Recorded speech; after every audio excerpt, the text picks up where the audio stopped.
Hey guys, Peter Cunningham. I'm back, and I hope today I'm able to add some value to your life. I wanna mention and talk to you briefly today about the value and the importance of friendships.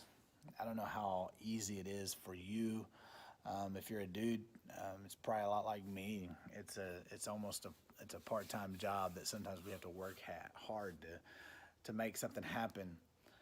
But if you don't roll deep in the influence of evangelical pastors and leaders and writers, which probably most of you don't, you may be unaware of the suicide recently, or even the large amount of suicides that have been happening in amongst that community over the last couple of years.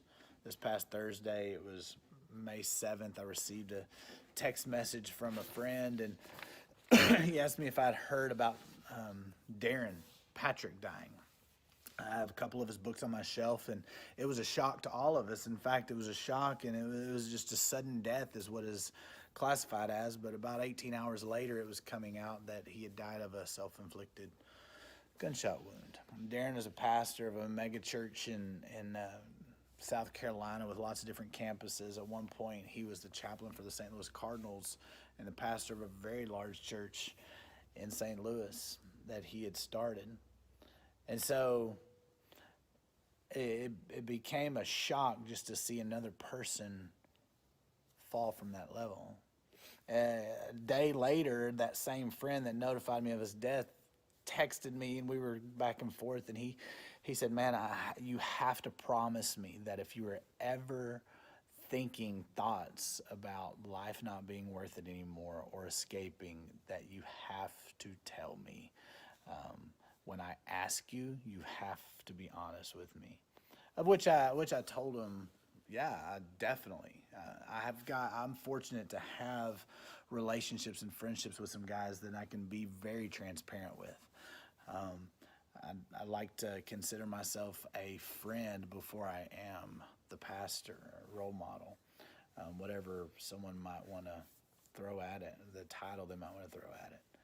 But you see, ministry is a very, very lonely profession. I don't feel like it has to be that way, but it is. And if you've ever been in church long enough, you've tried to get close to a pastor, or maybe you've been part of a situation when a pastor left. There's some stats from this website called Soul Shepherding. 75% of pastors, these are all evangelical pastors, 75% of pastors report being extremely stressed or highly stressed. 90% of them work between 55 to 75 hours a week. 90% feel fatigued and worn out. A large percent say or 70% say they're grossly underpaid. I've never claimed that. 40% say they have a serious conflict with a parishioner at least once a month. 78% were forced to resign. 63 of that percent, it's happened to at least twice, most commonly because of a church conflict. 8% will not be in the ministry in 10 years, and only a fraction will make it a lifelong career. On average, seminary-trained pastors only last in a church for 5 years. 100% of 1,050 Reformed and evangelical pastors that were surveyed, 100% of them said they had a friend, a colleague who had been in the ministry, who had left the ministry because of burnout, church conflict, or moral failure. 91% have experienced some form of burnout in ministry, and 18% said they're fried to a crisp right now. And these are common things that happen. And the emphasis on Darren Patrick's suicide and Jared Wilson's suicide that's happened most recently, and several others that kind of slide in under the radar just because they're not on the large stage and the platform of a huge congregation. It reminds me the importance of friendships, and it's something we all have to work hard to. And for men, it's especially real. I want to tell you two verses real quickly. In Proverbs 27:17, it's a verse that many of us know. You may not know where it's at, but it says this in the New Living Translation: as iron sharpens iron, so a friend sharpens another. So important for that illustration. It takes a strong metal to rub against the other strong metal in the same way over and over and over again to make it sharp. And the only way you can have that sharpness is sometimes by friction. Well, it's by friction, but it's by extremely close relationship. I'm reading through the Bible in a format I never have before. It's a brand new Bible, but I came across yesterday, 2 days ago, in 1 Samuel. It was chapter 14. I'm just going through, and Samuel's one of my favorite books in the Old Testament. But Saul is just been named king, and Saul's going around just marching and fighting against the Philistines. And he says this, or it said this in the passage, the last verse in chapter 14, this is verse 52. It says, there was hard fighting against the Philistines all the days of Saul. And when Saul saw any strong man or valiant man, he attached himself to him. You know, that's something that I think we're lacking in our society, whether it's a church leader, whether you're a friend, is that we're always at conflict. So often it's conflict with ourselves. So often it's conflict with sin. And in my own personal life, a phrase that I've carried with me is sin breeds in isolation. See, my goal in life is to live a life that's as sin-free as possible, following the life of Jesus Christ.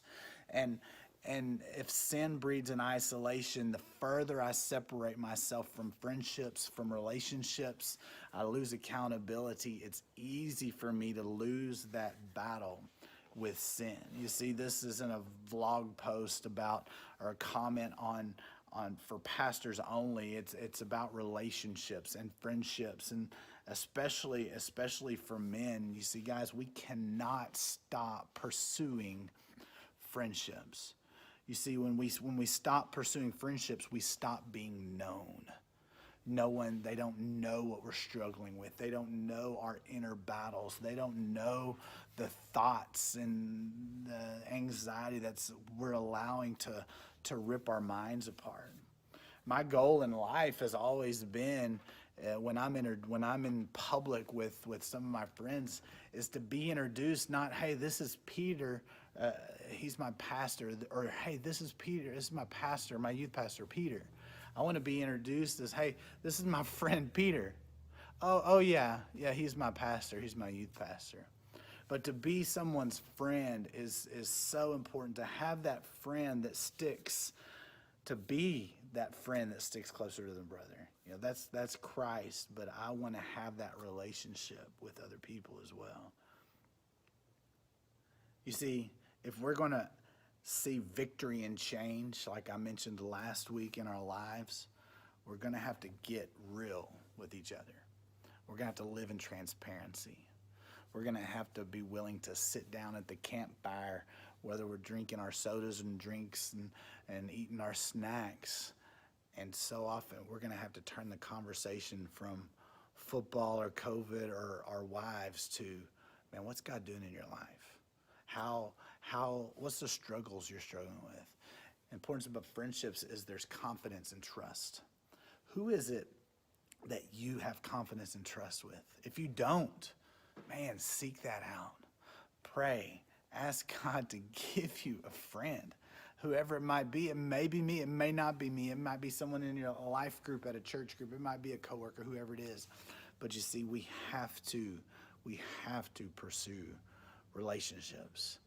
Don't allow yourself to be separated and live a life that is in nothing but pain and isolation.